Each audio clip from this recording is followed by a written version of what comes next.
서로 용서해 주라 이렇게 말합니다. 어떻게 용서해 주냐? 하나님이 그리스도 안에서 우리를 용서함과 같이 우리를 서로 용서해라 라는 내용입니다. 그래서 이 순서만 외우면 돼요. 인자하게 행하며 또 뭐하며? 불쌍히 여기며 그 다음 용서하며 순서가 있어요. 인자, 그 다음 불쌍히 여기고 그 다음 용서해 주는 것입니다. 어떻게 용서해 주느냐? 하나님이 그리스도 예수 안에서 우리를 용서함과 같이 또 우리는 서로 용서해야 됩니다 라고 하는 것입니다. 알겠죠? 그래서 서로 용서할 수 있는 그런 마음들, 그런 것들이 필요할 것 같습니다. 다음 두 번째, 사과를 했는데 그 용서를 받아줄 수 있는 그런 마음도 필요한 것 같습니다. 이 모든 것들이 다 뭘로 통하여야 된다? 믿음으로 말미암아 되어진다라는 것입니다. 용서를 구하는 것도 믿음이 있어야 되는 거고 용서를 해주는 사람도 믿음이 있어야 된다는 것입니다. 이 모든 것들이 인격과 믿음이 함께 작용된다는 것입니다. 알겠죠? 인격이 없이 믿음이 되느냐? 또 결코 그러진 않아요. 하나님의 역사는 믿음하고 인격이 서로 분리되어지진 않습니다. 함께 움직인다는 것입니다. 다시 이제 정리해 봅니다. 우리는 형제에 대하여서 용서할 수 있는, 용서를 구할 수 있는 용기와 믿음도 있어야 되고 또한 용서를 해줄 수 있는 용기와 믿음도 필요하다라는 것입니다. 그래서 인격과 또 믿음은 함께 움직인다라는 것입니다. 오늘은 하나님의 성령을 근심케 하지 말라 6번째 시간입니다. 하나님의 성령이 근심한 이유가 무엇 때문이라고 그랬습니까? 32절 말씀에 오늘 암송 구절했던 걸 반대로 이해하면 된다겠죠? 성도가 서로 인자하지 못하기 때문이라는 것입니다. 그리고 불쌍히 여기지 못하기 때문이라고 말합니다. 그리고 용서하지 못하기 때문이라는 것입니다. 이게 다 어디에와 연결됐다고 그랬죠? 믿음과 관련되어 있다는 거예요. 믿음과. 알겠죠? 그러니까 이게 믿음과 관련되어 있다는 거예요. 그 다음 우리의 그리스도 안에 있는 인격과 관련되어 있다는 거예요. 그러니까 그리스도 안에 있는 인격과 믿음이 작용이 되어지지 못하니까 뭐 하지 못해요? 인자하지 못하고 불쌍히 여기지 못하고 용서하지 못하는 것입니다. 대신에 그 안에 무엇이 나타난다? 악독과 노함과 분냄과 떠드는 것. 막 떠드는 거라고 했은 것은 소문내다라는 뜻을 가지고 있다 했죠. 그리고 해방하는 것과 모든 악의가 그들 안에 있기 때문에 어떤 일이다? 하나님의 성령이 근심한다라고 하는 것입니다. 오늘은 그 성령을 근심하게 하지 말라 6번째 시간에서 우리가 지난주에 연결해서 사랑과 용서를 대해서 연결해서 계속 살펴보려고 합니다.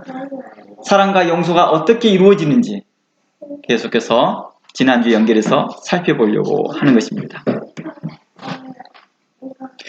그래서 우리 중에 악독을 품고 분노하고 악의를 가지고 떠들어 소문을 내고 해방하는 자에 대해 각 성도와 교회는 어떻게 해야 될까에 대한 화두를 지난주에 던졌습니다. 그리고 우리는 그에 대해서 성도와 교회는 얼마나 용납해야 되고 얼마나 인내해야 되고 얼마나 사랑해야 되고 어떻게 용서를 해줘야 될 것이냐에 대한 질문에 대한 대답을 지난주에 잠시 나눴습니다. 그래서 그에 대한 내용들을 어디를 통해서 살펴봤습니까? 예수님과 베드로의 그 대화를 통해서 우리는 살펴봤습니다. 마태복음 18장과 누가복음 17장을 연결해 줬죠. 오늘 좀 더 마태복음 18장과 누가복음 17장을 좀 더 자세하게 더 들어가 보려고 합니다. 우리가 성경 본문에서 놓치지 말아야 할 것은 지난주에 살펴봤던 마태복음 18장과 17장에서 살펴봤던 것이 어떤 거였습니까? 무제한의 용서를 이야기했다는 것입니다. 7번이라도 용서해라. 누가복음에서는 하루에 7번이라도 오더라도 그래 똑같이 용서해 주어라. 그런데 이게 무제한의 용서였지 무조건의 용서는 아니었다라고 말했습니다. 그럼 무조건의 용서가 아니었다는 근거가 뭐였습니까? 그 마태복음과 누가복음은 동일하게 이렇게 말합니다. 형제가 회개하고 돌아오면 그를 몇 번까지 용서해 줘야 됩니까? 라고 하는 내용이었거든요. 그러니까 전제가 뭐가 돼 있어요? 회개하고 돌아오는 것을 이야기했다는 것이죠. 잘못을 했어요. 그냥 용서해 줄게 라고 하는 것은 아니었습니다. 전제되어 있었다는 거예요. 그래서 무조건이 아니라 제한적인 용서에 대한 이야기였습니다. 그래서 누가복음 17장 3절 말씀 이제 살펴보면서 그 내용들을 좀 자세히 이야기해 보고자 합니다. 누가복음 17장 3절 말씀 살펴봅니다. 여기 보니까 17장 3절 보니까 너희는 스스로 조심하라 라고 나와 있습니다. 그리고 경계하고 회개하거든 용서하라 라고 나와 있다는 것입니다. 너희는 스스로 조심하라. 만일 내 형제가 죄를 범하거든 경계하고 회개하거든 용서하라 라고 나와 있다는 것입니다. 그러니까 이곳에서 너희는 스스로 조심하라 라고 말합니다.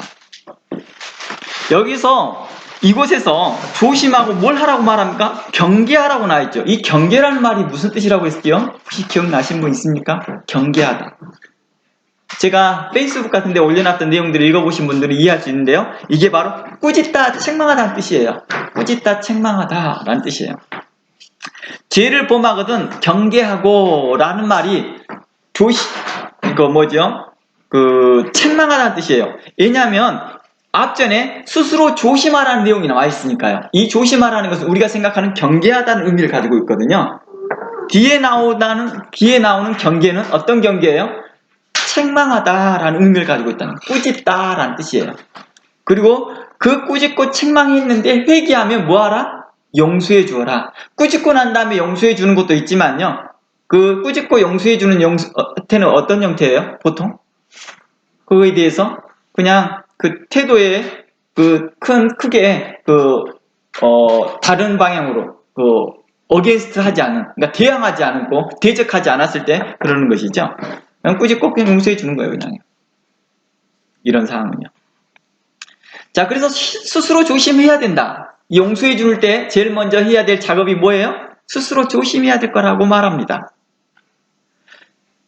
용서해 주는 사람이 실족당하지 않도록 스스로 조심해야 된다는 거예요. 그러니까 믿음으로 용서해 준다.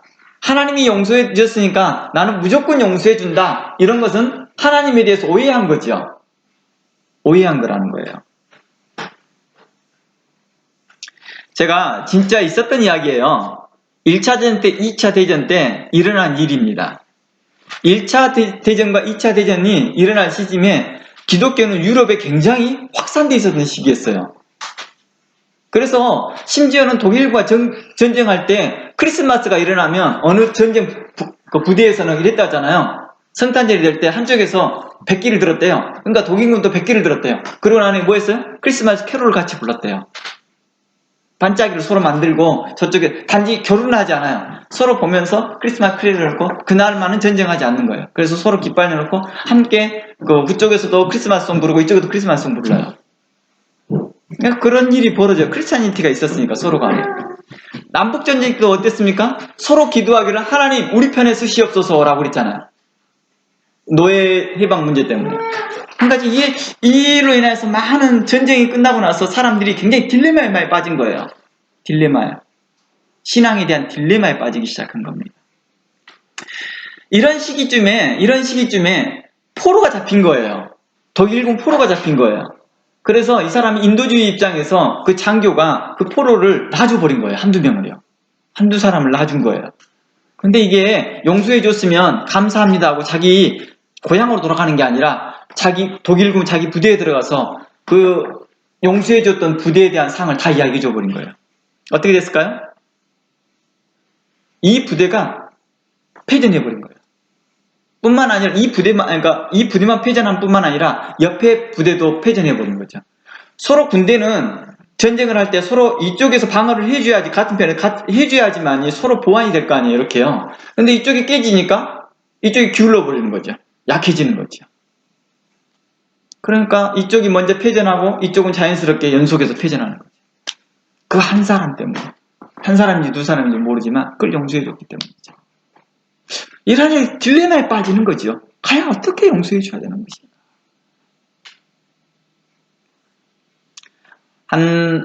작년에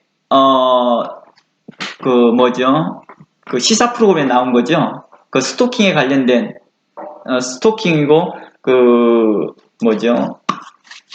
이 내용을 잃어버렸네요. 연애하다가 폭행하는 걸 뭐라고 하죠? 폭행당하는 거. 있어요. 아무튼 그런 용어가 있죠. 연애하다 폭행당하는 일이 생겨요. 데이트 폭력이라고 말하죠. 이런 일에 대해서 이제 취재를 하는 도중에 어떤 일이 있었냐면, 한 여자를 스토킹한 남자가 있었어요. 근데 그 여자분이 안 만나준다고 하니까 그 남자가 어떻게 해요? 그 여자를 강제로 만나게 하죠. 강제로 막 만나게 하고, 이래서 위협을 합니다. 위협을 해버립니다. 그러자 이 일로 인해서 어떻게 여자가 다쳐요. 여자가 다쳐서 결국에는 경찰들이 오가고 그래요. 그런데 부모님이 다행스럽게 용서를 해줍니다. 그 남자를 용서해줘요. 용서해주면서 어떻게 하냐면, 하나님께서 우리를 용서해준 것 같이 그들을 용서해준다고 하는 말에서 표현해준 거예요. 이 남자가 좋다고 이제 나가는 거예요. 무릎 꿇고 그 사람도 용서를 구했거든요. 그 집 앞에 안에서. 집 안에 들어와서 무릎 꿇고, 잘못했습니다. 앞으로는 당신의 딸에 대해서 가까이 하지 않겠습니다. 그리고 제가 너무 어리석었습니다. 이런 말을 합니다. 이런 말들은 이제 그 시사 프로그램에 있는 그 엄마가 이야기를 해요. 그리고 갔는데 며칠 후에 그 딸이 죽음으로 발견돼요. 누구 때문이죠? 그 청년이 죽여버립니다. 엘리베이터 안에서요.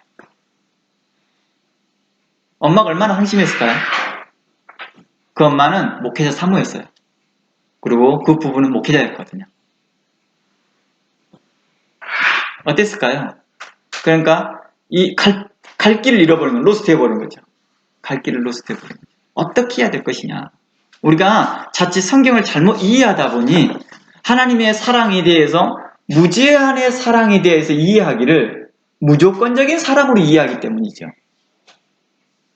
무제한이라는 것은 너가 100번을 나한테 잘못했습니다 말하면 용서해 준다라는 개념이지, 조건 없는 용서라는 개념은 아닌데도 불구하고도 우리는 그러한 개념을 이해하고 있다는 거죠. 우리는 그 사람에게 좀 더 조건을 건졌으면 어땠을까라고 하는 생각이 들었겠죠. 이게 스토킹이나 이런 사람들은 뭐예요? 어떻게 보면 그 정신적 질환 중에 하나예요. 정신적 질환 중에 하나예요.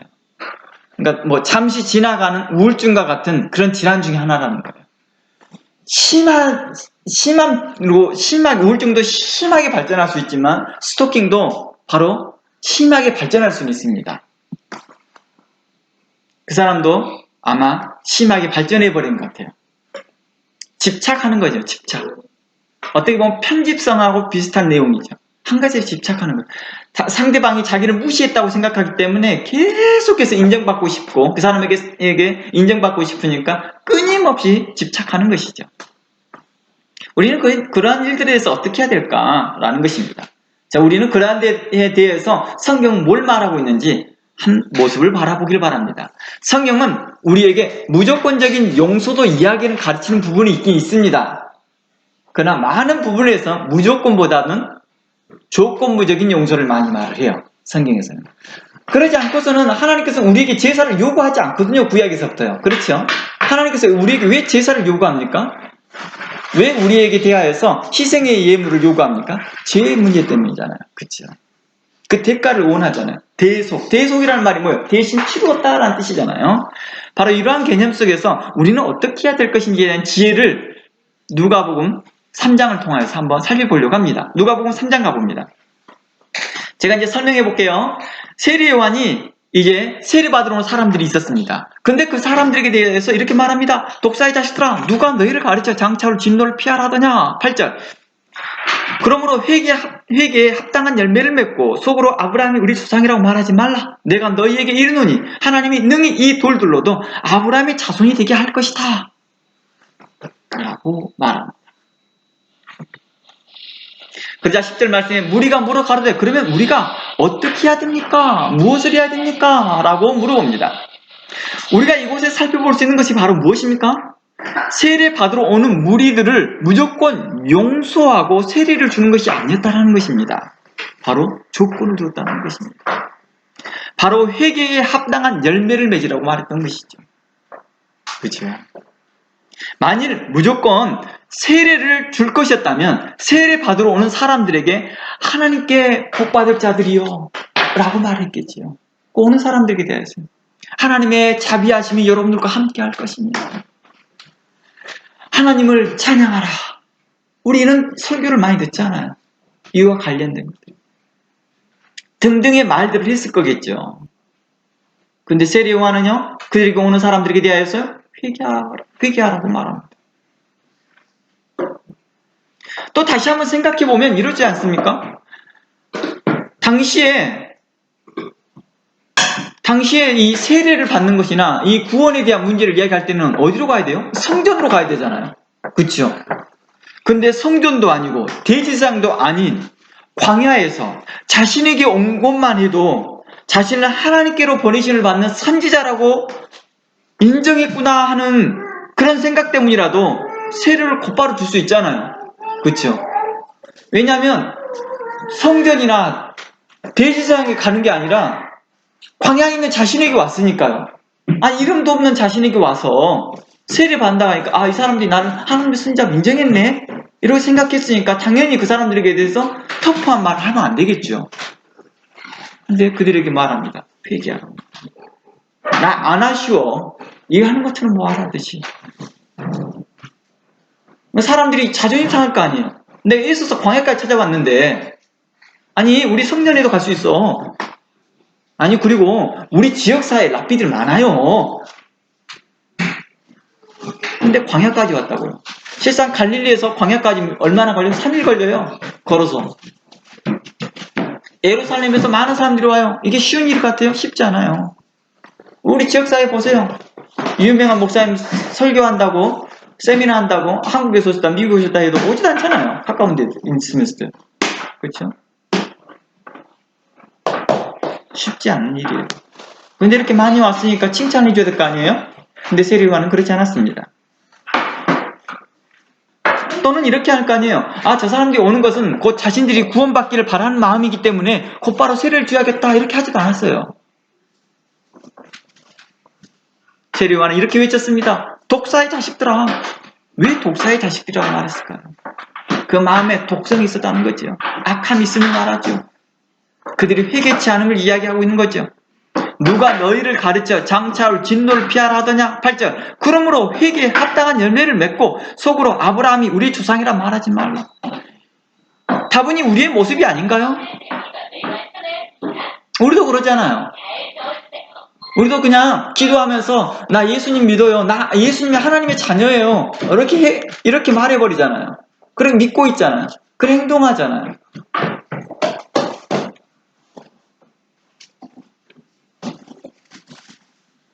어땠을까요? 오늘날 이렇게 설교하면 어떨까요? 교회가요. 제가 말했나요? 제 어머니와 이야기를 오래전에 제 어머니께서 여기 오셨는데 여기에 제가 말씀도 나눠드리고 이렇게 제가 썼던 책도 함께 읽어드리고 그래요. 읽어드리는데 한국 가시기 며칠 전에 그러시더라고요. 참 너가 정말 특별한 사역을 하는 것 같다. 귀한 사역을 하고 있는 것 같다. 그리고 이 사역을 끝까지 놓치지 않고 했으면 좋겠다. 그런데 사람들은 많이 안 올 것 같다. 그러더라고요. 이유가 뭘까요? 제 어머니만 듣기에도 힘들었나 봐요. 그 설교를 듣고 제가 써놨던 그때 당시에는 회지를 썼죠. 말씀과 만남 회지를 썼는데 한 2년 가까이 쓰고 있던 내용들을 하나씩 매일같이 하나씩 읽어드렸어요. 그랬더니 그 말을 하시는 거예요. 이 사역을 놓치지 말아라. 이 사역을 하나님이 기뻐하실 것이다. 그런데 사람들은 많이 안 올 것 같다. 왜 그런 말을 했을까요? 불편했다는 거죠. 다른 사람 듣기에는 이 사람들이 정말 불편할 것 같다. 제 어머니 불편했다는 뜻이 아니라 일반적인 사람들이 듣기에는 불편해할 수도 있겠다라고 생각했던 거겠죠. 그러면서 힘을 잃지 마라 그러고 하는 거죠. 힘을 잃지 마라. 저는 이 부분에 대해서 생각해 봅니다. 세례 요한은 어떻게 해서 그가 이런 말을 할 수 있었을까? 바로 이렇게 말할 수 있었다는 것은 그가 하나님께로 보내심을 받았다는 증거겠죠. 그러겠죠. 자기의 사람들을 모을 생각이었다면, 내 편을 만들 생각이었다면 그렇게 하지 않았겠죠. 그러나 하나님께로 부르심을 받았기 때문에 자신은 뭘 하기 위한 거예요? 하나님께로 보내심을 받는 일에 충실을 다한 거죠. 충성되게 행하려고 하는 거겠죠. 세례 요한의 말을 들었던 무리들 중에 세례 요한의 말에 어떻게 돼요? 근심이 되는 사람도 있었을 것입니다. 어려움이 되는 사람도 있었을 것입니다. 어떤 사람은 선지자에게 마음의 상처를 받았다고 말하고 분노하는 사람도 있었을 것입니다. 그러겠죠. 아, 왜 선지자가 저 모양이야? 이렇게 하는 사람도 있었겠죠. 아니, 목회자가 왜 저래? 라고 하는 사람도 있었겠죠. 그러나 그들의 이러한 많은 근심들은 하나님의 뜻을 추구하며 구원을 얻고자 하는 사람들은 잠시 세례요한의 말로 어떻게 했을까요? 잠시 근심할 수 있었습니다. 그러나 곧바로 자신들이 어떻게 해야 될지, 어떻게 구원을 얻어야 될지를 간절한 마음으로 물어봅니다. 우리가 무엇을 행해야 됩니까? 라고 말합니다. 그들은 세례요한의 책망을 듣고 마음을 강팍해 하거나 마음의 상처를 받았다고 하지 않고요. 도리어 세례요한에게 구원받기 위해서 전심을 다해서 물어봅니다. 우리가 어떻게 해야 됩니까? 방법이 뭐예요? 라고 물어봅니다. 회개에 합당한 열매를 맺기 위해 자신들이 해야 될 일에 구체적으로 무엇인지 물어봤던 것입니다. 회개하는데 돌아올 길을 모르고 돌이키는 것은 마치 무엇과 같은 거예요?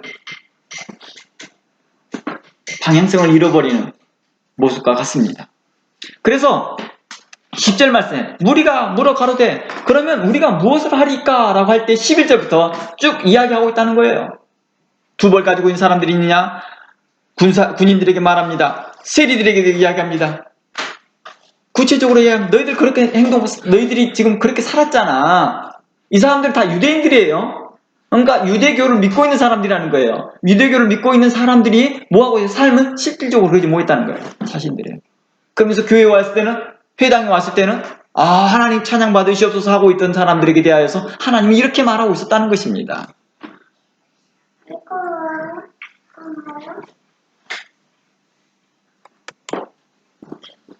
세례 요한을 통해 그들은 잠시 근심했을 수 있었으나 사람들은 세례 요한의 말을 듣고 잠시 마음에 근심을 대고 잠시 마음에 어려움이 될 수 있었으나 그 근심과 어려움은 어떻게 했습니까? 회개케 하는 아름다운 근심이 되었다는 것입니다. 바로 하나님께 기도하는 것이 바로 그렇습니다. 하나님 용기를 주시옵소서. 하나님 믿음을 주시옵소서. 내가 이런 잠시 어려움이 있었으나 하나님 내가 이 말씀대로 믿음으로 행하겠나이다. 하나님 내가 이 말씀을 믿겠나이다. 내가 당장의 결단을 못했다 할지라도 하루 이틀이 지나서라도 일주일이 지나서라도 한 달이 지나서라도 1년이 지나서라도 그들이 돌이킬 수 있는 용기와 믿음만 있다 한다면 하나님은 기뻐하신다는 것입니다. 그 믿음이 크나큰 믿음을 요구했느냐? 겨자씨만한 믿음이라도 괜찮다고 말합니다. 돌아온 탕자에 대해서 이야기합니다. 그걸 뭘 이야기할까요? 당장이 아니더라도 너가 그 마음을 가지고 잃어버리지 아니하고 언젠가 돌아오기만 한다면 이라는 뜻을 이야기하고 있다는 거예요. 어때요? 돌아온 탕자에 대한 비유도 그냥 나간 그 아들에 대해서 그래 용서해 줄게 이렇게 하지 않았다는 거예요. 무슨 말인지 아시겠습니까? 그러면서 이 내용에 대해서 우리가 딸을 잃어버렸던 그 부모님들이 그 스토킹했던 그 사람에 대하여서 좀 더 냉정하게 판단하고 이해했었으면 어땠을까 하는 아쉬움이죠. 그것도 그 딸이 외동딸이에요. 외동딸이 데이트하다가 죽었으면 나이가 몇 살일까요? 우리 샘보다 나이가 더 많았으니까 제 나이가 최소한 50이 넘었을 거 아니에요. 근데 어떻게 아이를 또 만들 수 있겠어요? 노숙한 거죠. 좌절감이죠. 그 엄마는 인터뷰하는데 너무너무 힘들어합니다. 왜냐하면 아직도 회복이 안 돼 있어요. 멘탈이. 아버지가 거의 대부분 인터뷰를 하죠. 어떻을까요? 우리가 이러한 태도가 너무 많습니다. 제가 아까 좀 전에 전쟁 이야기했지만요. 그 용서해 주었던 그 장관이요. 그 전쟁에서 패하면서요. 어마어마한 좌절감에 빠져버립니다. 부하들한테요. 부하들에게 뭘 하냐면 그 리더십을 잃어버립니다. 부하들이 더 이상 그 사람을 따르려고 하지 않아요. 그랬을 거 아니에요. 왜냐하면 너무 많은 희생이 일어났기 때문이죠. 자기의 동료들과 자기들이 함께 있던 사람이 다 죽었으니까 거의 대부분. 그리고 자신들은 이제 어디에 거치할 수 없이 피해 다녀 도망 다녀야 되는 신세가 되면서 4-5살인가 살았어요. 4-5살 살면서 도망 다니면서 차츰차츰 분리가 일어나는 어려움이 일어나는 다행스럽게 그 영화에서는 그 사람이 다시 그 문제를 해결하는 내용이 나와요. 몇 사람의 특공대를 조직을 해서 다시 상대방의 적진에 들어가서 문제를 해결하는, 뭐 그렇게 아름답게 끝난 내용이지만은 실질적으로 굉장히 어려운 일이라는 것입니다. 이런 일. 고린도후서 7장 말씀 가봅니다. 고린도후서 7장 말씀 가보면 사도 바울이 이런 말이 나옵니다. 그러므로 7장 8절 말씀에 그러므로 내가 편지로 너희를 근심하게 한 것을 후회하였으나 지금 후회하지 아니함은 그 편지가 너희로 잠시만 근심하게 한 줄을 알미라. 내가 지금 기뻐함은 너희로 근심하게 한 까닭이 아니요 도리어 너희가 근심함으로 회개함에 이르는 까닭이라. 너희가 하나님의 뜻대로 근심하게 된 것은 우리에게 아무 해도 받지 않게 하려 함이니라. 하나님의 뜻대로 하는 근심은 후회할 것이 없는 구원에 이르게 하는 회개에 이르는 것이요 세상 근심은 사망을 이루는 것이니라 라고 말했다는 것입니다. 이 본문은 일반적으로 이제 학자들이 이런 말을 합니다. 이 고린도전서의 본문을 사도 바울의 눈물의 편지, 또 하나는 이렇게 말합니다. 사도 바울의 준엄한 편지라고 말합니다. 사도 바울이요, 고린도 교회가 성숙하지 못함을 인하여서 약간 편지를 막 강하게 써요. 말을 좀 세게 해요, 말을. 그래서 고린도전서 갈라디아 말씀 보면 이런 말이에요. 욕을 막 섞어 들어가 있는 것 같은 느낌이 들어요. 쉽게 말해서, 어이구, 이런 식으로 표현돼요. 읽어보면. 이런 것들이 되어졌을 때, 어때요? 성도들이 좀 마음에 실망이 왔을 거라는 것들이죠. 그래서 내가 너무 말을 좀 심하게 했나? 내 편지가 너무 심했나? 이렇게 생각했던 거예요. 그래도 내가 틀린 말을 하지 않았지. 이렇게 하고 있는 거죠. 그래서 그는 그 글을 써놓으면서도 굉장히 고통스러워했다는 것입니다. 혹시 실족되지 않을까 하는 생각이었죠. 그래서 그는 이 편지를 쓸 때 어땠을까요? 그들이 정죄를 받아 하나님의 심판을 받기를 바라는 마음에서 편지를 쓴 게 아니었겠죠.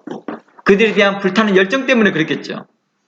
그래서 그는 이렇게 말합니다. 그는 자식을 생각하듯 사랑하는 마음으로 편지를 썼다라고 고린도후서에 그렇게 표현합니다. 내가 이렇게 쓴 것은 내가 자식을 책망하듯이 내가 너희를 책망하노라 이렇게 말합니다. 아니, 자식을 사랑하면 더 부드러운 말을 해야 되는 거 아닐까요? 그렇죠? 우리 보통 연애하다 그런 말 하잖아요. 당신이 나 사랑하면 다른 여자보다 더 좋게 해야지 이렇게 말하잖아요. 이때 대답이 뭐예요? 사랑하니까 그렇게 하는 거예요. 일반적으로 내추럴하게 보세요. 남의 자녀들한테 우리는 어떻게 해요? 굉장히 부드럽고 상냥하게 대해요. 왜 그래요? 크게 나와 관심이 없으니까. 그 문제 행동이 또 하는 것이 나와 크게 문제가 없으니까 그렇죠. 내가 그 사람의 인생에 대해 전반적으로 책임질 일이 없으니까 그렇죠.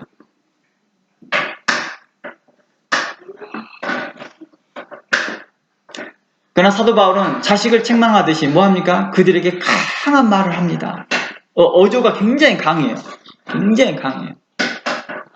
이렇게 말을 합니다. 심지어 이 어리석은 놈들아. 이 말들이 갈라디아 말씀에 이르는 이 어리석은 놈들아. 이런 말이 나오거든요. 고린도전서는 차라리 그냥 거세해버려. 그냥 고자가 돼버려. 그냥. 너희들이 그렇게 너희 것들 음욕을 참지 못하겠으면 그렇게 해버려. 너희들 그런 식으로 하려면 먹지 마. 이런 식이 좀 강한 어조로 막 표현하죠. 근데 다행스럽게 고린도 교회인들 사람들이 잠시 일로 근심하고 잠시 일로 마음에 어려움이 있었으나 이 일로 회개했다는 것입니다. 세리 요한의 말을 듣고 그들이 마음에 어려움이 있었던 사람들이 있었으나 그를 선지자로 믿고 하나님의 사람으로서 인정하기 시작할 때 그들이 어떤 일이 발생돼요? 세례 받으러 다시 온다는. 우리가 어떻게 해야 됩니까?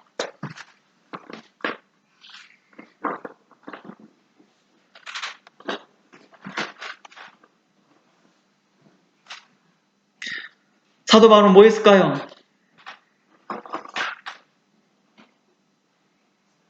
사도 바울은 그 편지를 쓰고 나서 나중에 그들이 회개했다는 말을 듣고 너무나 기쁜 나머지 쓰기 시작합니다. 이 편지를 쓰면서 내가 잠시 근심했으나 내가 너희들을 위해서 너무 기쁘다. 왜냐하면 너희들이 죽게 돌아왔기 때문이다.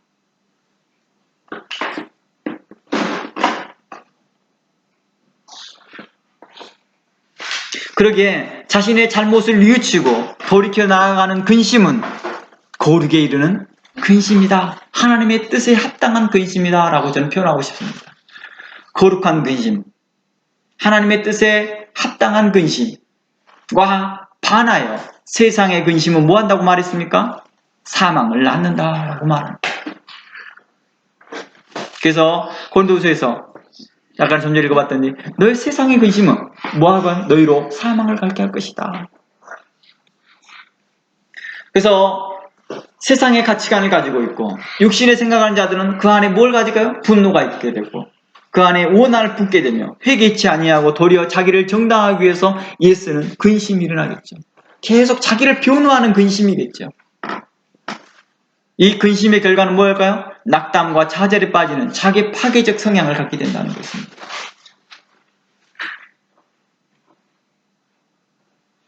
다시 누가복음 17장 3절 말씀 가봅니다. 누가복음 17장 3절 말씀에 바로 이 부분에서 조심하고 그들을 뭐하고 이제 경계해야 된다고 말합니다. 책망하라고 말합니다.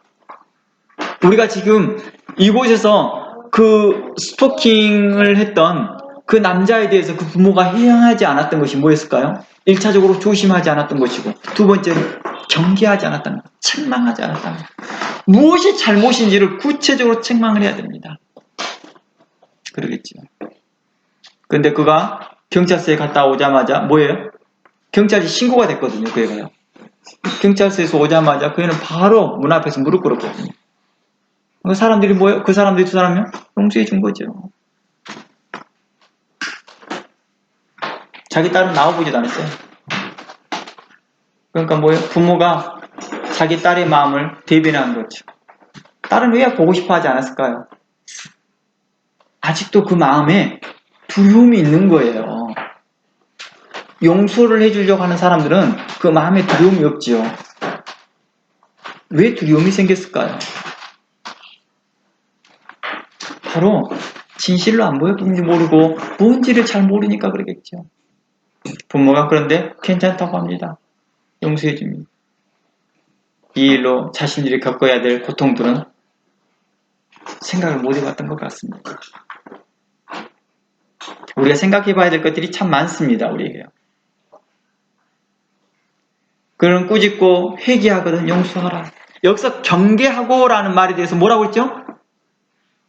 책망, 디스플린이라고 말했습니다. 그래서 마태복음 18장을 가보면 이제 나중에 살펴보겠지만 지금 찾아놓으세요. 마태복음 18장 15절을 가보면 공동체 어느 한 형제가 혹은 자매나 범죄한 경우 1차적으로 뭘 해야 되느냐? 그들을 책망하고 그들을 바르게 하라고 말합니다. 자, 15절부터 한번 읽어봅니다. 내 형제가 죄를 범하거든 가서 너와 그 사람만 상대하여 고나라. 만일 들으면 내가 내 형제를 얻을 것이요 만일 듣지 아니하거든 한두 사람을 데리고 가서 두세 증인의 입으로 말마다 증참케 하라. 만일 그들의 말도 듣지 않거든 교회의 말하고 교회의 말도 듣지 아니하거든 이방인과 세리같이 여기라 라는 말이 나옵니다. 자, 이 내용에서 보면 뭘 나왔어요? 16절 만일 듣지 아니하거든. 여기서 만일 듣지 아니한다는 것은 누구의 말을 개인적으로 갔는데 말을 안 들었다는 뜻이죠. 그렇죠? 만일 듣지 않. 근데 이 사람이 개인적으로 가서 어느 정도까지 말을 했을까요? 자, 이 본문에서 추론해 볼 사람. 이 본문에서 개인적으로 갔던 사람이 개인적으로 만났던 사람이 그가 어느 정도의 범위에서까지 이야기했을까요? 네? 어느 범위까지 이야기했을까? 바로 16절에 답이 나와요. 만일 듣지 아니하거든 한두 사람을 데려와서 두세 증인으로 말하게 하여 증참케 하라 라고 말합니다. 즉 그가 말하고 있던 그가 범했던 문제에 대한 증거를 불명코 말을 하는 거잖아요. 개인적으로 말을 해요. 그렇죠? 당신 내 파스타 훔쳤어 이렇게 말하는 거예요. 그렇죠? 내 파스타 훔쳐서 먹었잖아. 이렇게 말해주는 거예요. 파스타인지 나는 갑자기 치즈가 보여서 그렇게 말하는 치즈 훔쳤어.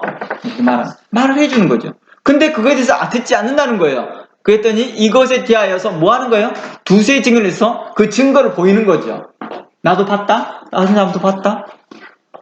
내가 불명코 이걸 여기다 놔뒀어. 놔둔 사람아까지 증치않게 하라. 그런데도 안 들어요. 나 결코 아니라고 그래요. 결코 나 그 먹은 적이 없다고 그래요. 그러면 그 사람에게 대해서 뭐라고요? 교회에 말하고, 이제 교회 전체 컨그리게이션에 말을 합니다. 컨그리게이션에 다 말을 했는데도 듣지 않아요. 그럼 어떻게 해요? 그때부터는 이방인과 세리같이 여기라 라고 말합니다. 교회가 알고 있다라고 말하는 것은 뭐예요? 많은 사람들이 그 사람에 대하여서 어떤 일이 있어요? 우리가 지난주에도 한번 살펴봤죠. 그 사람을 지목하여 사귀지 말라라는 이야기까지 되어진 거죠.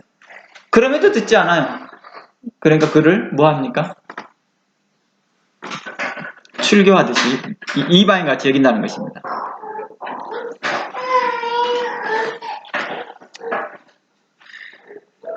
여기에서 본면에서 내 형제가 범하거든 여기에서 공고하라 라는 말이 나왔죠. 15절 말씀에 상대하여 공고하라. 그렇죠? 이 공고라는 말이 똑같이 책망이라는 단어예요. 책망하라. 그래서 우리가 보통 그 디모데후서에 제가 자주 인용하잖아요. 하나님 말씀, 하나님의 감동을 내면서 모든 교훈과 책망할 때 이 단어들이에요. 다 관련된 단어들이에요. 책망하라는 것이. 아까 좀 전에 경계하라는 말도 책망하라는 말이고요. 이 책망이라는 말은 무엇이냐? 자세히 뜻을 단어적 설명을 해줄게요. 이 단어적 뜻은 노출시키다라는 뜻이에요. 노출시키다. 책망이라는 뜻은 노출시키다. 보통 그러잖아요. 우리가 그 사람을 책망할 때 아무 말도 안 하고 무조건 화내는 건 아니잖아요. 그쵸? 네가 왜 이렇게 했니? 네가 왜 이렇게 가져갔니? 막 이렇게 하잖아요. 그걸 노출시킨다는 거예요. 드러낸다는 거예요.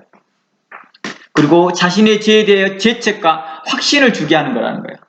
아, 내가 그게 잘못이었구나라는 걸 확신을 갖게 하는 거예요. 이것이 책망이라는 뜻의 개념인 것입니다. 그러니까 책망은 노출시키다. 두 번째에 대하여 그 문제에 대하여서 문제라는 것을 인식할 수 있도록 확신을 주다라는 것이 책망인 것이죠. 그러니까 바른 인식인 거죠. 문제에 대한, 죄에 대한 바른 인식을 갖도록 해주는 것이죠. 무엇이 죄악인가, 무엇이 죄인가, 무엇이 문제인가에 대한 자세한 설명해 준 것입니다. 바로 그와 똑같은 거예요. 아니, 세례받으러 온 사람에 대해서 나 세례 안 줄래? 너희들한테 줄 마음이 없거든. 이렇게 말하고 있잖아요. 그랬더니 그 사람에게 말합니다.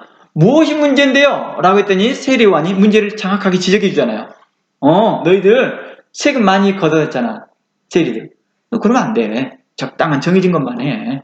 너 군인들, 너 계속해서 다른 사람들 압제했잖아. 그거 하지 마. 이렇게 말하고 있는 거라. 바로 이런 것들을 성경은 이야기하고 있다는 것입니다. 그러니까 매우 예배 생활의 태도만 이야기하는 것이 아니라 어디에 있어요? 생활 전반을 이야기하고 있었다는 거예요. 생활 전반을요. 예배 태도와 함께 생활 전반의 문제를 성경은 이야기하고 있더라라는 것입니다.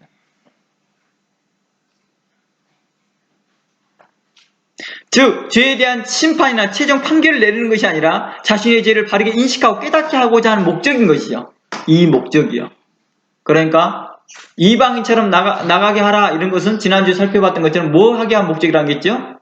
그로 돌이켜 회개할 수 있도록 여력, 여지를 남겨주는 거죠. 그 압박감을 통하여서 공동체의 그 압박감이 그로 뭐 하게 하는 거예요? 부끄럽게 여기고 다시 돌아오게 하고자 하는 목적이라는 것입니다. 디모데전서 말씀 한번 가봅니다. 5장 20절 말씀 가봅니다.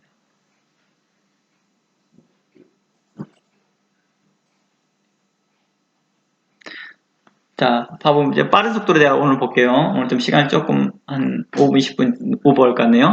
5장 20절 보면 범죄한 자들은 모든 사람 앞에 꾸짖으라 라고 말합니다. 범죄한 사람, 모든 사람 앞에 꾸짖으라는 말은 지금 이 사람이 지금 첫 번째 어떤 현상이에요? 개인적으로 와서 말을 했어요. 근데도 말을 듣지 않아요. 그러니까 이제 몇 사람들이 말을 해요. 그래도 듣지 않아요. 그러니까 교회가 다 알아요. 교회가 다 알 수 있도록 이제 꾸짖는 거죠. 이것은요. 무슨 말인지 알겠죠? 교회가 다 알 수 있도록 꾸짖는 거죠. 그러니까 교회인들 앞에서 그냥 꾸짖는 거예요, 그냥요. 그리고 나머지 사람들로 이 일을 두렵게 여기게 하라. 이게 어느 때 모습이 대충 기억나십니까? 아나니아 삽비라의 문제 같지요. 아나니아 삽비라가 자신들이 속여서 재산을 숨기고 베드로에게 말할 때 바로 많은 사람들 앞에서 아나니아 삽비라가 죽잖아요. 그때에 사람들이 두려워하잖아요. 레위기서 19장 17절 말씀에 이런 말이 있습니다. 레위기서 19장 17절. 너는 형제를 마음으로 미워하지 말라라고 말합니다. 그러니까 이런 일들을 행할 때 어떻게 해야 돼요? 믿음을 가지고 있어야 되고 용기가 있어야 돼요. 형제를 미워하는 마음으로 이를 책선하는 게 아니라는 거예요. 그를 바르게 하고자 하는 마음입니다. 그리고 이웃을 인하여 죄를 당치 않도록 그를 반드시 책선하라 라고 말합니다. 책선은 뭐하게요? 교훈하라, 책망하라 이 말입니다.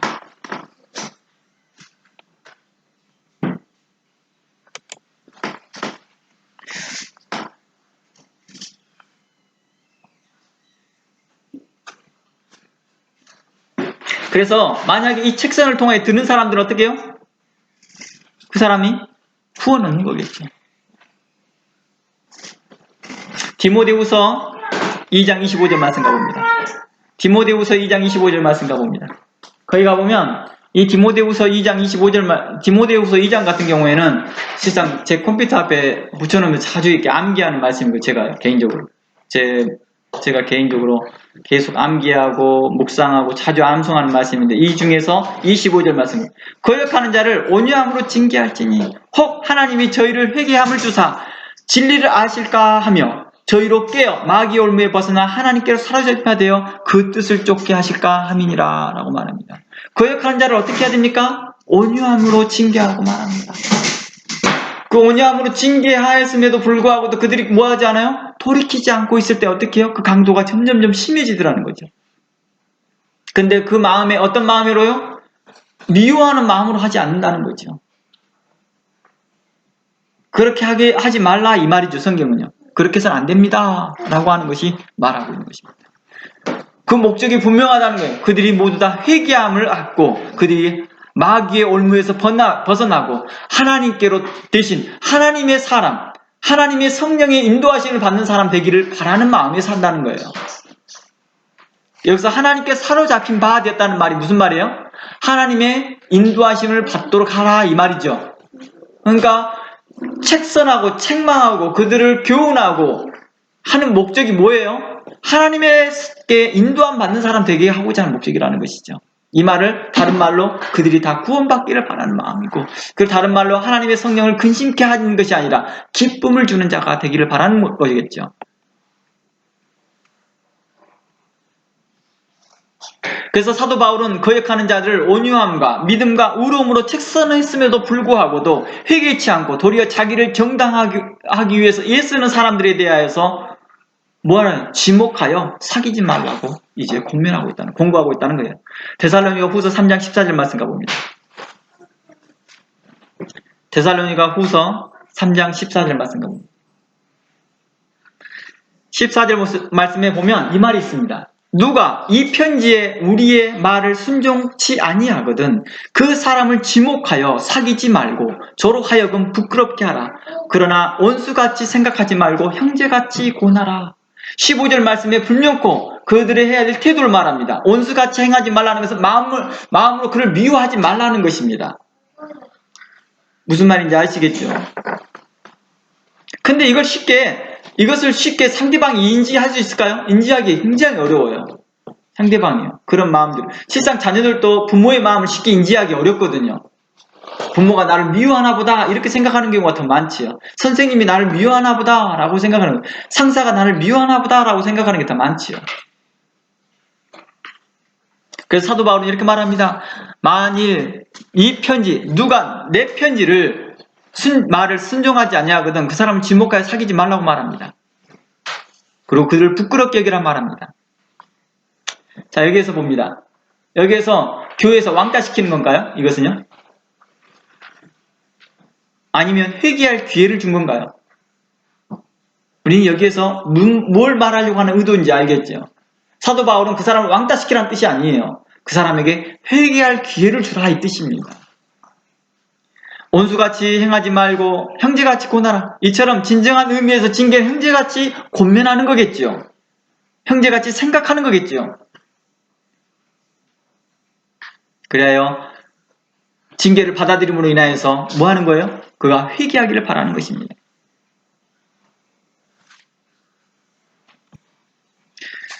사도 바울이요. 자신이 쓴 편지를 순종하지 않은 사람에 대하여서 지목하여 사귀지 말라 한 것은 뭐 같아요? 오늘날로 보면 좀 이단적이지 않아요? 좀 사이비적이지 않아요? 오늘 제가 이 말을 제가 교회에서 했다고 봅시다. 제가 오늘 여러분들이 설교했던 말들을 듣지 않으려고 한다면 이 사람을 지목하여서 사귀지 마십시오. 좀 이단적이잖아요. 그렇죠? 사도 바울이 거침없이 하잖아요. 그러니까 우리가 이 교회를 판단하고 교회에 대해서 이야기를 할 때 성경에 대해서 좀 방대하게 좀 알고 난 후에 했으면 좋지 않을까 생각이 들어요. 그냥 자기 마음에 안 맞으면 성령의 인도하심이 아니고 자기 마음이 기쁘면 이게 다 성령의 인도하심이야.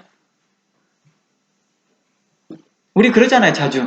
내 마음이 기쁘면 성령이 기쁜 거야. 내 마음이 안 기쁘면 그 성령이 안 기쁜 걸로 우리는 많이 해석해 보려고 한다는 거예요. 그러니까 오는 교회 가서 설교 듣고 있다가 자기 마음이고 어이구 막 성령이 자기와 함께하고 있다고 생각하는 거지. 근데 그게 실은 하나님의 말씀을 책망의 말씀이었는데도 이해하지 못하는 거겠죠.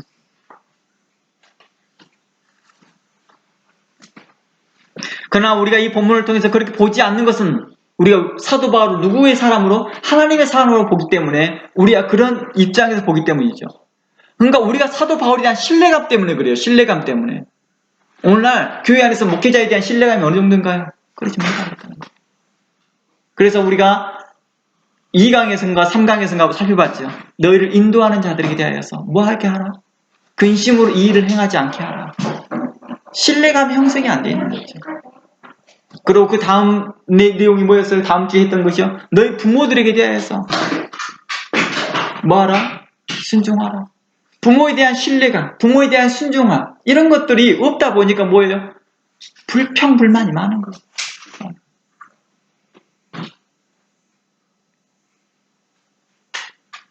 우리가 오늘날 사도 바울의 서신을 읽었을 때 이런 서신일 때 사도 바울의 불만을 갖지 않지 당시에 고린도 교회는 데살로니가 교회들이나 고린도 교회는 어땠을까요? 충분했겠죠. 충분히 사도 바울에 대해서 좋지 않는 말들을 안 좋은 말들을 하는 사람들이 많았겠죠. 그래서 고린도 교회는 무슨 일이 발생됐다 했죠? 사도 바울의 사도성을 가지고 계속 공격했다는 거예요. 네가 진짜 사도냐? 사도는 12명밖에 없다. 공식적으로 출범된 사람들.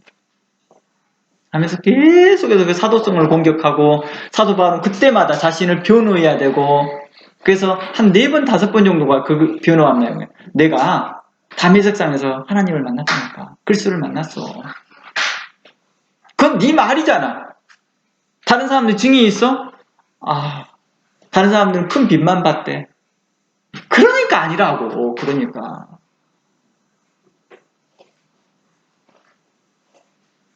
그러니 얼마나 본인이 힘들었겠습니까?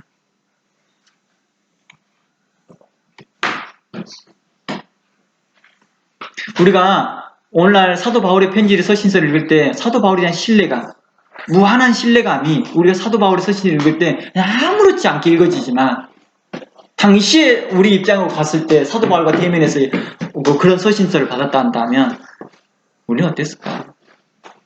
그러니까 사도 바울이 너무 답답한 거예요. 갈라디아 교인들한테나 소아시아 교인들한테. 당시에 이제 어떤 사람 말하요? 이제 순회 설교자들이 많았었거든요. 당시에. 순회 설교자들이 돌아다니면서 딴소리 하는 설교를 들으면서 뭐예요? 그들이요? 빠져들어간 거예요. 그러면 사도 바울이 이러는 거예요. 아니 내가 너희들에서 눈물로 가르쳤고 내가 너희들한테 그렇게 열심으로 가르쳤는데 이렇게 쉽게 복음을 떠나버릴 수가 있느냐. 나 도저히 너희를 이해할 수 없다. 이렇게 너희가 어리석냐. 막 이렇게 책망을 합니다.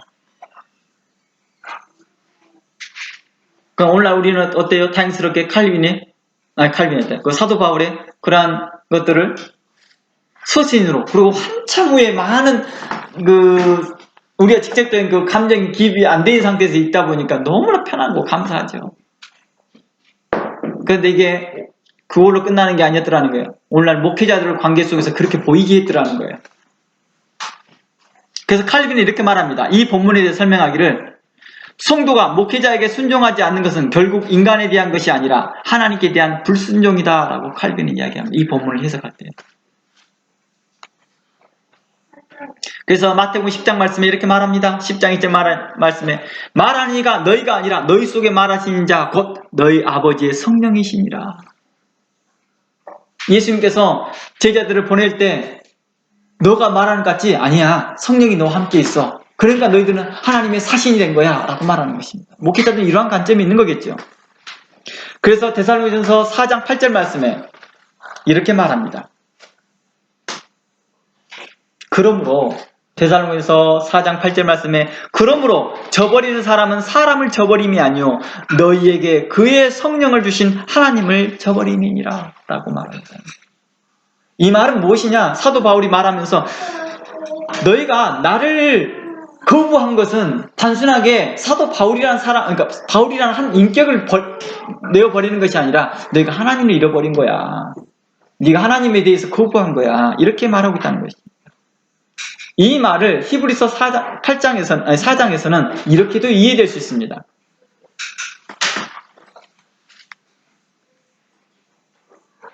저희와 같이 우리도 복음 전환을 받은 자이나 그러나 그 들은 바 말씀이 저에게 유익되지 못하는 것은 듣는 자가 믿음으로 합치 아니함이라. 오늘날 너희가 그의 음성을 듣거든 노하심을 격동할 때와 같이 너희 마음을 강팍하게 하지 말라라고 말합니다. 당시에 모세가 히브리서 4장 2절 말씀에서 당시에 모세가 할 때 뭐예요? 백성들에게 오늘날 너희가 그의 음성을 듣거든 노하심을 할 때와 같이 너희 마음을 강팍하지 말라는 말이 뭐예요? 당시에 모세가 광야교회에서 인격과 인격을 말했을 때 모세에 대해서 얼마나 뭐했습니까? 불편한 생각을 많이 가졌다는 거예요. 그래서 회막에서 나오지도 않아요. 모세가 미워서요. 울면서 모세가 미워서 안 나옵니다. 또 어떤 사람들은 모세에 대항하여서 니만 선지자냐? 이렇게 하면서 대항했던 사람들이 있었거든요. 근데 그 사람들은 뭐예요? 마음이 강팍해졌다라고 말합니다. 그래서 그 복음이 그들에게 합당하게 이루어지지 않았다라고 말합니다. 제가 자주 이 말을 하잖아요. 제가 교회를 돌아다니면서 협력하면서 말씀 전해주면서 이렇게 하잖아요. 이게 당신의 문제입니다. 그리고 사람에 대해서 책망하기 시작하면 더 이상 들으려고 하지 않는다는 거예요. 마음에 감정을 둬버리더라는 거예요. 저한테 나쁜 감정을 주기 시작할 때부터 좋지 않는 말들을 하기 시작합니다. 어느 교회들은 제가 와서 그 교회에서 부드러운 말을 해주기를 바라요. 훌륭한 성경을 해석해서 그 성경을 해서 사람들에게 막 이렇게 부드러운 말로 해서 사람들로 많이 오게끔 하라고 요청합니다. 그러나 그러한 설교가 나가지 않음으로 인해서 목사님 뭐예요? 낙담합니다. 그러니까 들으려고 하지 않습니다. 그리고 비방하는 말이 끊어지지 않습니다. 왜 그럴까요? 고린도서 5장 말씀 가봅니다. 고린도서 5장 말씀에 11절 말씀에 이렇게 말합니다. 이제 내가 너에게 쓴 것은 만일 어떤 형제라 일컫는 자가 음행하거나 탐남하거나 우상숭배를 하거나 후욕하거나 술 취하거나 토색하거든 사귀지 말라. 그런 자와 함께 먹지도 말라. 외인들을 판단하시는데 내가 무슨 상관이냐마는 교중의 사람들이라 너희가 판단치 아니하리라. 이 말은 무슨 말이냐? 성도들 안에서 이런 일들을 한 사람들하고 사귀지 말래요. 물론 바깥에 있는 사람들은 내가 말하지 않는다 이 말이에요. 교회 바깥에 있는 사람을 말하는 게 아니다. 교회 안에 있는 사람들이 이야기하는 것이다. 그러니 13절 외인들은 하나님이 판단하실 것이다. 교회 바깥의 사람들은 하나님이 판단할 것이니까 이 악한 사람은 너희 중에서 내어 쫓아라. 이 악한 사람 누구예요? 세상 사람들이에요? 아니죠. 교회 안에서 징계와 책망의 말씀을 듣고도 회개치 아니하는 그 사람들에게 대하여서 내어 쫓으라 라고 말합니다. 그러니까 사도 바울은 자주 이런 출교의 문제를 이야기를 꺼내요. 그걸 사귀지도 말라. 마치 왕따시키는 모습과 있잖아요. 그런 자들과 사귀지도 말고 그런 자들과 함께 먹지도 말라라고 말합니다. 그런데 우리는 어떻게 해요? 그 사람들한테 더욱더 다가갑니다. 그 사람들을 감동시켜보려고 합니다. 이 말로 감동, 저 말로 감동. 어떻게 말하면 하나님 그래도 당신을 사랑해요. 그래도 하나님이 당신 편이에요. 그래도 하나님이 당신 용서해줘요. 당신은 그래도 하나님의 자녀잖아요. 당신의 학교에서 하나님께 그 음성을 들어주실 것입니다. 성경 그 반대로 이야기하는데도 우리는 그것을 거꾸로 이야기하고 있더라는 거예요. 하나님께서 이렇게 말합니다. 내가 무수한 재물을 가져와 봐라. 하나님께 듣겠는가? 내가 수없이 기도해봐라. 내가 하나님께 그 말을 듣겠는가? 내가 도리어 비를 막을 것이며 내가 등을 돌려버릴 것이라. 너희가 환난을 당할 때 내가 웃고 있을 것이다. 하나님이 그렇게 말하고 있잖아요. 어떻게 자비하신 하나님, 무한하신 사랑이 많으신 하나님이 그런 태도를 보일 수가 있습니까? 우리는 놀랍잖아요. 우리는 그렇게 하고 있잖아요. 그렇게 말하고 있잖아요. 어떻게 목사님이, 어떻게 교회가, 어떻게 막 그러잖아요. 다행스럽게 하나님과 사도 바울과 예수님과 또 누구죠? 베드로와 다른 사도들이 했던 말들은 우리하고 거리감이 너무 멀어 있으니까 멀게 느껴지니까 뭐예요? 그냥 별로 감정을 안 두더라고요. 예수님 말씀 하하하, 사도 바울의 말씀 하하하. 그 말은 이그젝트리 비슷하게 누가 말을 하면, 담임 목사님이 말하면 어쭈 저러고 있더라고요. 우리는 왜 이럴까요? 그만큼 하나님을 인격적으로 알지 못한다는 것이죠.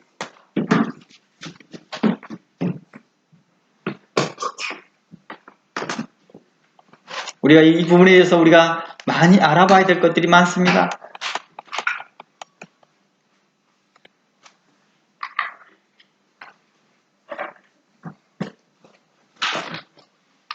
만약 사도 바울이 말을 듣지 아니하는 사람들은 뭐하라?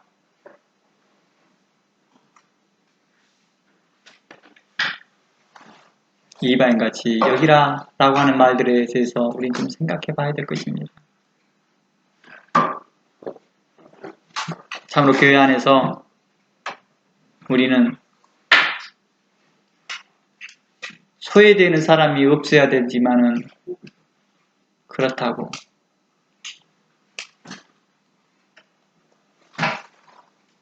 교회 안에서 책망조차 사라지고 바리게 하는 것조차 사라지고 그 사람에 대해서 의롭게 교육하는 것들이 사라진다는 것은 참으로 교회가 참 슬픈 일이라 저는 생각합니다. 오늘도 여러분들이 하나님의 말씀을 통해서 여러분이 각 사람들에 대해서 하나님의 감동하심과 울려지는 음성들이 있을 것입니다.